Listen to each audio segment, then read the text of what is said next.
He. Bu var ayağının. Akır geçişmir bu.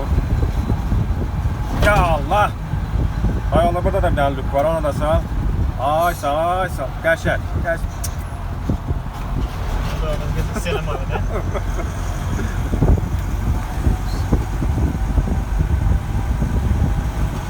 Karşıda radar var. Şiratan tren 21 var. Ağaç yolları. Aha.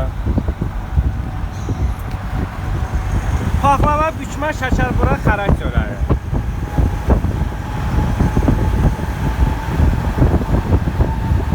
Ayağın neçə gedirik?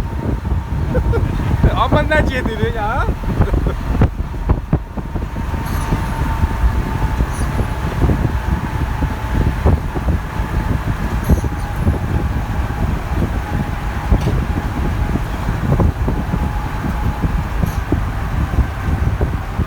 Ya Allah, ya Allah, ya Allah. Qabaqda Opel dönür, dayaqlı.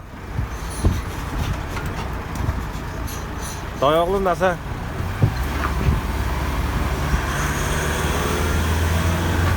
Doğrusun müqəddəs ana bizi.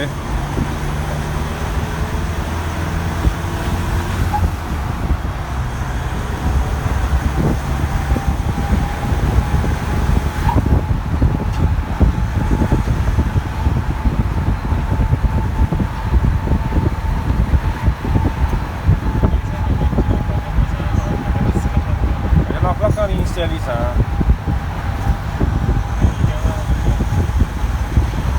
İnşallah yanmarıq ha. Belə də yansa. Dayağım fehim. Özü buradadır da, qaqadı uqadı. Dayalı şılangı gətirmirsən. 75'li. Ne topladısı getir? Gözde burada saklı şeyler var. Gezən eşya. Kocamı düşəndə yolun sağında düşən var. Azlar deyər ne buraları. Özüm ölüm. Buraları var ha. Həqiqətən. Y kəndi, Y. Sonra X kəndi. Z kəndi. Radar yoxdur. Qabaqda düşən var. Aman, öldüğüm günüm daha bilmirəm. Ben düşən ola bilməz. Klank. Ay sağ ol. İnşallah alıp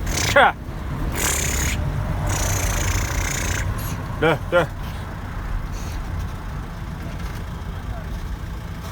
Market.